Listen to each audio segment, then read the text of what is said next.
There's long been a perception that the first thing that gets cut in an economic downturn is the marketing and advertising budget. But is that perception actually true?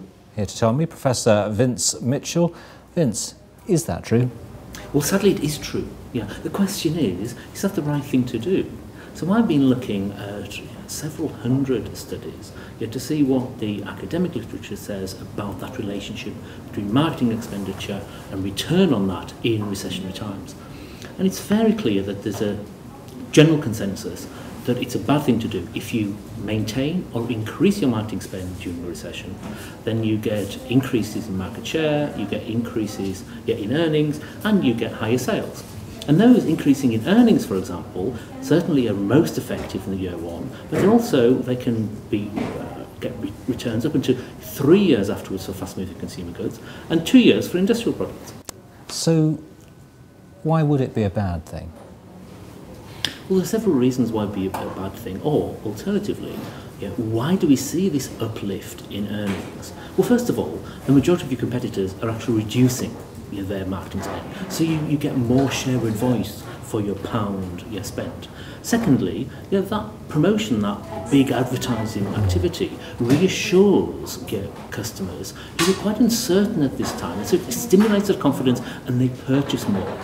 Thirdly, of course, there's all-important brand switches. There are more of them in a recession, and they are more hungry for better deals, and they're also more opportunistic. And then, of course, finally, the fact that it's better, you can get more market share during a recession because your competitors are pulling back budgets, and therefore they're less able to make an effective competitive response. Are there any types of company, types of industry where they really should be, where there's real hay to be made if you can spend your way in the advertising budget in a recession, in a downturn? Well, there are.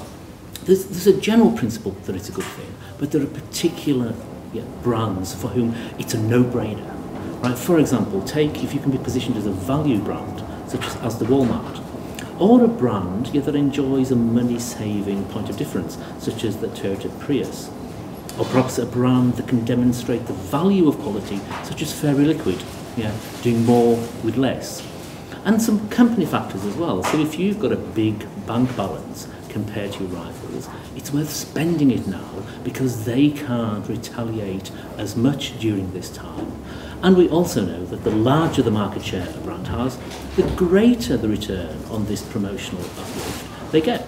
Okay, so those are the positives, but there will be companies which are facing a big squeeze on their income where they feel something's got to go, they've got to cut somewhere. If you're in that sort of position, what can you do? Is there anything you can do that will work? So the secret here is to take a scalpel, not a meat cleaver, to your marketing budget. For example, going from a 30-second ad to a 15-second ad. Perhaps using radio rather than TV for reminder advertising, or moving to more trackable and targeted advertising such as Google. In addition to that, of course, you can potentially partner advertising with a brand from a different product category, but it targets exactly the same segment that you do.